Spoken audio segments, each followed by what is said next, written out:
Hi, I'm desperate to make a new video. Okay, not really, but it has been kind of a bit of time, like always, before I made a last video to this video.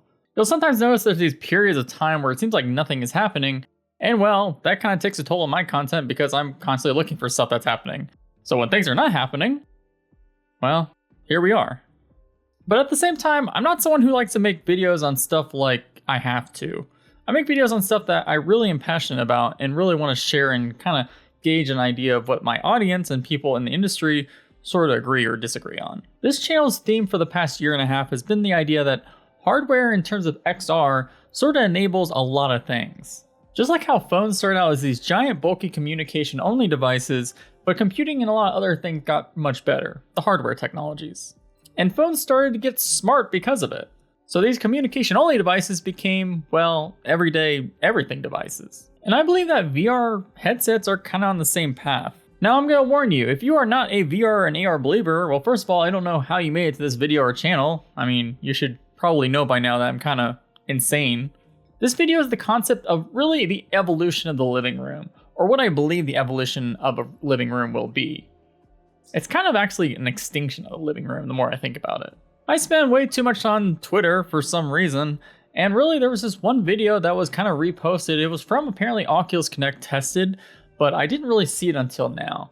It was from the YouTube VR UX designer, Mike Alger. He was showing off this sort of experiment where they were actually overlaying a YouTube video first in a VR space, which is something we've seen for a while now. That's nothing new. But then he did something a little bit more interesting. With one click of a button, he turned VR into AR, or MR, or XR. There's a lot of different words for that. Using the Quest 2 pass-through, which is, well, we'll get to that in a minute, he was able to kind of mark out his boundaries and really create an actual TV on a wall, and based on him walking around that room, it actually sort of kept the actual positioning and rotation that it needed to be. Now, it's a very simple thing, but it really got me thinking more about something I've kind of really been always hoping for the past 3 years at least, is when I really started thinking about it. There is significant value, and instead of buying a television one day, we won't need to do that, but instead wear headsets that are much more comfortable and really have a greater variability of, well, giant screen TVs or anything we want to put in the room just with this capability. And the fact that it's transitional between VR and MR and AR or whatever, it's really exciting to me. The problem is, this has been something that's been said in the industry for really the past 5 years. Even in 2016, there's been a lot of sort of experiments or applications that's all been about media consumption while wearing a VR headset. And really, a lot of these software itself was actually pretty compelling and has been great, especially when you add a social aspect to it. But the truth of the matter is, expecting people to wear a large bulky headset for longer than, well, maybe 20 minutes for some cases, is just unreliable. And without even comfort, the resolutions have been kind of slow and stagnating, gotten better in recent years, and we'll probably see a big boom soon. I'm sure you guys know what I'm talking about. But some of the other hardware bottlenecks really came from displays other than the bulkiness, were the fact that there was a lot of smearing when you move your head a lot. The colors were not really good, especially for pass-through camera. Quest 2 only has black and white, and it's really poor quality, honestly. And the latency of these camera systems are not ideal, at least for the AR systems. For VR, these sort of media consumption tools have always had a bottleneck in terms of resolution. There was a lot of hype early on in the resurgence of consumer VR, where a lot of Hollywood studios were kind of picking up these headsets and thinking really hard about how they can transition Hollywood titles into a VR space or a VR theater. But from my reading, it seems that a lot of them kind of gave up because the fact that they saw a screen door effect or these low resolutions kind of made their content feel cheaper than all the money they wanted to put into it. So they kind of subsided and waited for the hardware to catch up. Back to the AR angle, a lot of people talk about the idea of having these really thin form glasses for AR and overlaying real-life virtual screens and a lot of other useful information in that form factor. In fact, when I go on Chinese social media, for example, I see a lot of people how they complain about VR as sort of a gimmick, and they believe more that AR is going to be the real big boom. And when these people talk about these things, they're usually talking about getting the glasses form factor for AR. Now, the problem is with that is, I have to say this right in front, foremost, I do not believe that these thin form factor AR glasses for consumers is happening anytime soon within the 5-year span. Consumers are very picky, which they ought to be. Consumers want wide FOVs, your entire FOV covered to have a giant AR experience. They want very high clarity of the displays, and they want the lightness and computation all in one. Shrinking down these light engines, waveguides, and really just especially the computational part into a tiny glasses form factor that's less than 100 grams is not reliable anytime soon. So if you're wondering why you hear these big companies like Apple and Google and possibly Amazon talking about how they want to make a mixed reality VR headset with the capabilities of AR through camera pass-through, it's not because these companies don't believe in these thin light form factors. It's because even these rich companies don't have the technology to magically click a button and have an amazing, huge FOV glasses form factor that's comfortable for everyone to wear and walk around outside. So everyone's been really waiting for the right moment to jump in to the AR stuff using VR. VR is sort of a dev kit for AR for a lot of these large companies, so you're seeing this VR through AR. And we have to think about the capabilities of what a camera pass-through headset would be possible to do and sort of the limitations. The dream for AR glasses for a lot of these companies is they always have these sort of descriptions of people walking around everywhere. Instead of having their phone out to sort of look where they're going or overlay information in the real world, they're wearing the glasses and walking around out in the streets and pedestrian crossings and all of this. And maybe someday we'll reach that point, especially when you have a clear sort of glass form factor where you're actually seeing the real life with zero latency. Yeah, that will be a thing one day. But we are stuck on the VR and really the AR through VR stuff in the next couple years. Maybe more, up to 5 years for consumers. So when Apple or Google releases their mixed reality headset that is using camera pass-through, high-resolution displays, high-resolution cameras, and even the lowest latency cameras at this are still probably not going to be safe enough to really cross streets with and expect people to not get run over by cars because maybe their sort of FOV and peripheral vision is just not going to be up to par yet. So I believe what VR and AR really is going to do for a lot of people is actually reinvent the living room, or really the entire home, for media consumption.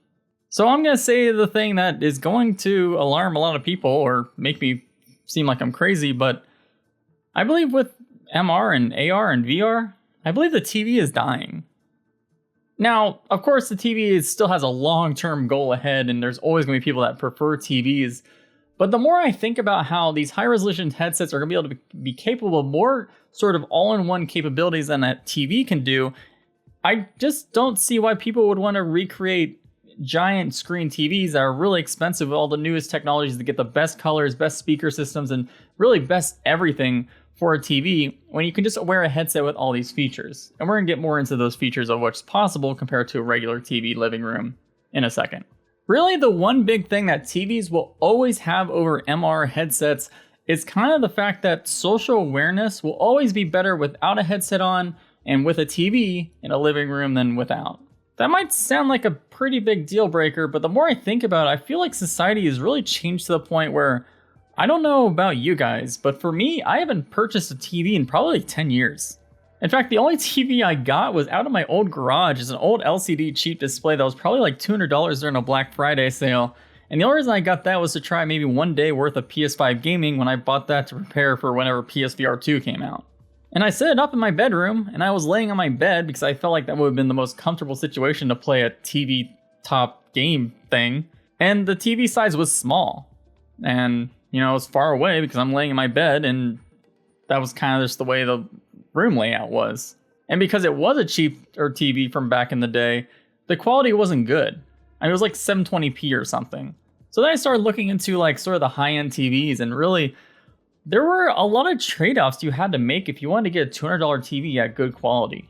And when you get to the higher end, you're still not getting a lot of the good features that you would probably want out of a really good experience, such as a really good speaker system and, well, a lot of other smart TV capabilities, which is probably the most arguably important thing in today's day and age, since really the cable box is dying and the stream box is living.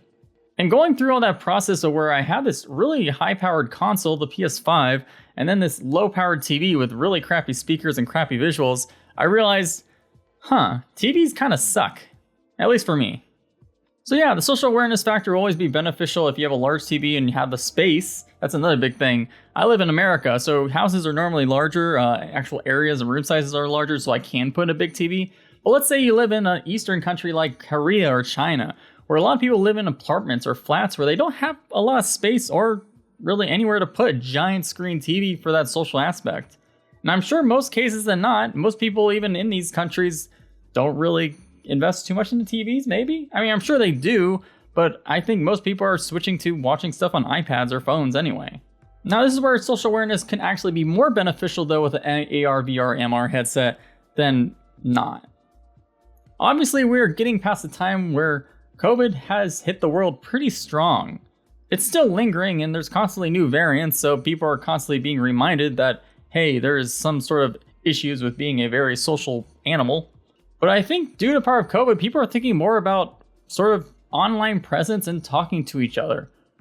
VR chat just keeps growing in player counts, and the big reason is people are actually expressing themselves through the virtual world with virtual avatars like it's really nothing going out to a bar or something. In fact, most people are drinking VR chat than not, I would say at this point. So yeah, bars are dying, but VR bars are thriving, maybe? So take that YouTube experience. This is a very simple thing already. They just overlay a screen into your living room. But imagine we start putting stuff such as LiDAR sensors in your actual headsets that can map rooms and create textures based on you walking around the room with SLAM tracking. And let's say people that also have the same headsets with these more open standards that are all really useful. Standards are a very useful thing, but that's a whole other video. We can start overlaying actual anime avatars or whatever into real life couches.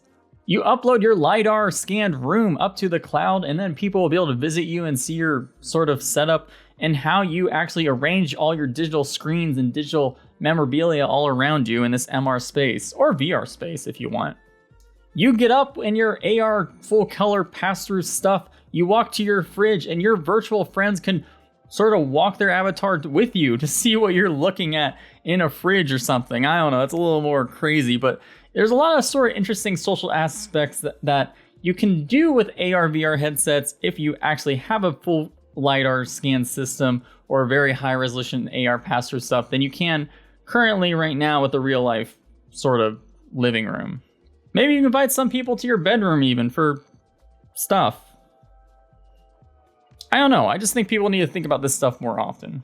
Now let's go beyond 2D screens and social awareness, or really what you call it. I'm kind of socially anxious, so I probably wasn't the best person to go into that spiel I just did. But let's go beyond 2D screens even. I think our human brains are really used to 2D screens. I mean, I got a giant one behind me and I love it, but really, I wish we can think more outside the box, and this is sort of what we've been having to deal with thanks to really cost and a lot of other things. But the mixed reality headsets, we can probably go past the boundary and start thinking more about transitioning 2D to 3D more often. 3D TVs were something that were trying to take off years ago, but really they were way too expensive and you had to wear glasses. Which, it's kind of ironic we're talking about glasses now, but really there was a lot more issues because you buy a giant TV, really expensive, you would wear glasses. I think even some 3D glasses you would have to charge for full capabilities. And buying more of these glasses for everyone that you would bring to your 3D TV meetings or viewings, it was not very reliable and economical to the point where it was such a low adoption rate because you only had the one capability of watching one 3D movie that were released maybe once a month, and then it just never caught on. Watching 3D content in a VR headset, if you've never done it before, is actually really enthralling. I know Big Screen has some examples where you can go in and watch stuff right now, so yeah, go do that if you really want to check that out. Now, I was talking about earlier how Hollywood is really thinking about the 3D age, the XR age early on, and probably are getting more serious about it now. Netflix is also investing in sort of the idea of the XR space and how they can transform content from 2D to 3D.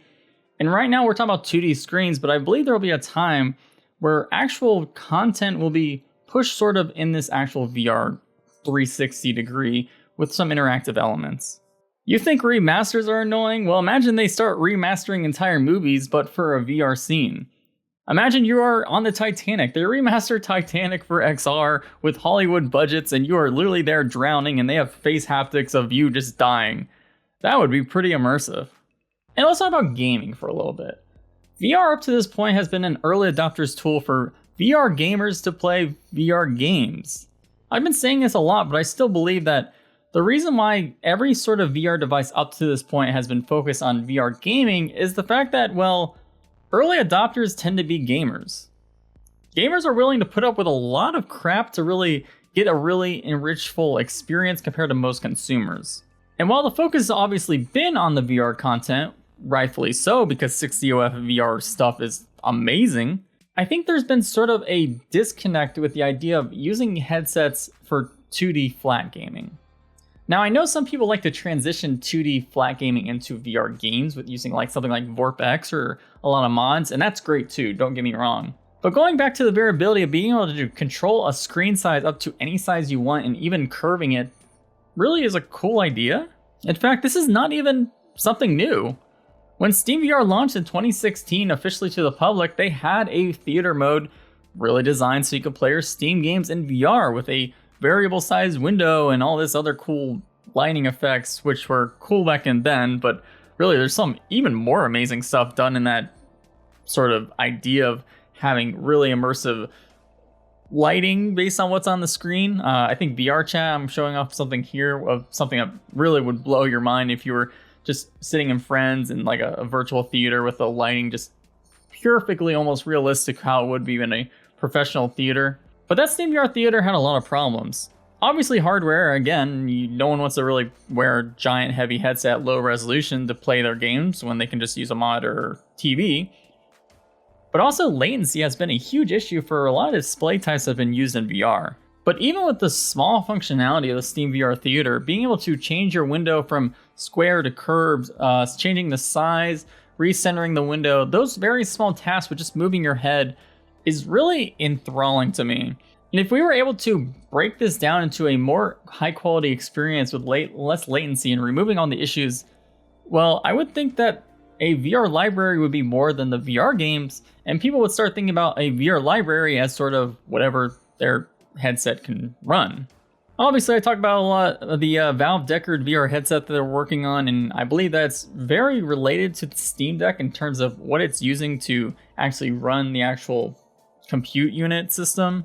And just like how the Steam Deck is a handheld to bring your Steam library everywhere around, I think even though that a VR headset is best to play VR games, having the capabilities to download any game from your Steam library and put it onto a hard drive on a VR headset with the low latency hardware and everything, and playing it directly with a gamepad that connects Bluetooth to a headset with any size screen you want, with even AR elements, that would be insane. Like, I think that would be so cool. You might not be as interested in this as me, but like, seriously, I love playing video games in bed, and I just feel very limited about how I kind of go about it. I know, again, I could sort of solve this problem by buying a $1,000, $2,000 TV and placing that room, but obviously I'm waiting for a headset with high quality everything that is in the $1,000, $2,000 ranges because of the capabilities with it. And you might wonder, well, why would companies like Valve or whatever be focused on including the capabilities of playing flat games on a VR headset in the first place? In the very, very near future, I believe we're going to be talking more about the platforms rather than the hardware. I think hardware is going to be very similar very soon, with everyone kind of keeping in this high-end idea of what's acceptable for a VR AR device. And at that point, content is king, as it always is. A company like Steam or Valve with Steam would be able to leverage their entire huge library of video games, VR and non-VR, to be playable. Apple's the same way. If Apple released a headset, they have their giant iOS and Mac OS libraries that they could probably overlay into 2D screens as well, with different gesture inputs and maybe even controllers that are sold as accessories. In fact, literally a couple days ago, iOS 15.4, which was a public beta and developer beta, came out for iPhone, and a lot of strings related to WebXR was leaked within the code. They had different modules such as gamepads, hand input modules, and an AR mode. And the most interesting thing about it is everyone who is very talented at data mining said that this WebXR is not really designed for the iPhone or iPads, but it was probably something that carried over into those devices for compatibility with their future headset. What's really cool about WebXR is it's actually a very open standard that it's not really attuned to Apple. Apple's never been very open with most things, and I could argue that this might be very different this time. I made a whole video about that, but again, that's in the tinfoil hat category of my videos. But they also seem to be more open on the idea of just having a huge openness more than normal due to the fact that we're still in such a nascent sort of medium, and all the sort of companies are fighting each other and stealing and poaching engineers and software engineers that are very talented. And having OpenXR, WebXR as a standard kind of gives you a better chance of making sure your platform is king with content. They also had an OpenXR job listing thing. Well, not really an OpenXR job listing, but a job listing to hire people with a recommended qualification. If you knew anything about OpenXR, that was a big benefit. So interesting stuff. So yeah, we've all been talking about displays, but there's also a lot of benefits as well to what MR, XR, AR headsets can really do compared to TVs. I was talking about how you buy an expensive TV, well, maybe the audio quality is not good. Then you gotta buy expensive speakers. Well, what if you don't want expensive speakers? Well, then whatever. You're just kind of at the will of your TV provider and whatever content you play on your TV at that point. But we're seeing this big interest in kind of including really immersive audio solutions in headsets. The Valve Index is my favorite headset, and the audio is really a big reason for that. If you've never used the Valve Index audio headphones, it's over your ear, and it just really gives a really rich sound and a very immersive sort of stereo 3D sort of audio going on there. And when you're thinking about immersive content or even non-immersive content, audio actually adds a lot to the situation. And headsets have the capability to include a very rich audio device directly on the headset because you're wearing something on your head anyway. And due to the fact that you don't have to worry about a wireless transmission via Bluetooth for audio, since it would be built into an actual wired path with the compute unit on the headset, your actual capabilities for audio quality can be very high. It's really up to the limits of the drivers that were developed for it at that point. Another thing that PSVR 2 announced is they're going to have HMD haptics, which is basically the idea that if something were to happen in game, they could rumble the headset with little motors to sort of give a sort of extra little burst of immersion there. A lot of companies, including Apple, Valve, and even Meta, has some either in their patents or in their actual kernel itself. For example, Cambria has something related to a HD haptics thing. I'm not really sure if that is for the headset, but I do think the idea of including haptics into a headset is something the industry is very interested in, just for that little burst of functionality. Even being able to tailor 2D content to sort of vibrate a little bit during explosions would be really more immersive and really boost that actual idea that even Hollywood movies who are making 2D content, if they were able to tailor that 2D content with a VR headset in mind, it would be like experiencing stuff in a 4D theater.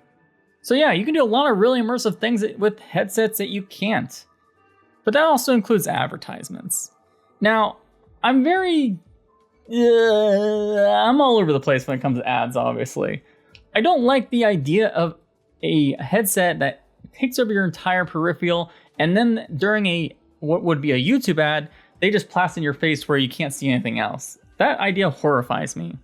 What doesn't horrify me is the idea of creating ads in such the fact that it becomes an interactive experience. Let me explain. Let's say you're watching a YouTube video, and instead of getting a Bass Pro Shopping ad that you have to watch for 30 seconds on a flat screen, what if instead they turn your entire living room into a giant lake and you grab a fishing pod with the actual Bass Fishing Shop's logo, and then you can go fishing during that 30 seconds, and then the ad ends and goes back to your regular content.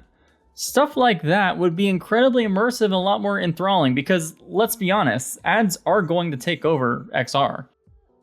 I don't really like that, but that's the way that these companies are going to make their money. Facebook is still an ad company even when they say they're not.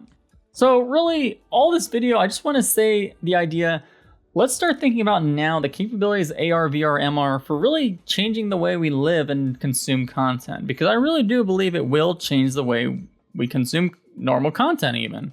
I am willing to spend up to $2,000 to $3,000 for a super high fidelity, high quality, high audio, haptics, visuals, and comfortable experience rather than spending a lot of money on a sort of theater system with all the same things. I hope to the point where you see this giant background with all this random crap just so I can sort of have a really good computer experience. I only may need that one day. I hope one day I'll be able to just have a desk chair and a bunch of blank walls. And it really won't be blank to me because I know in the virtual headset, I can do whatever I want. I can change whatever I want. I can be as crazy as I want.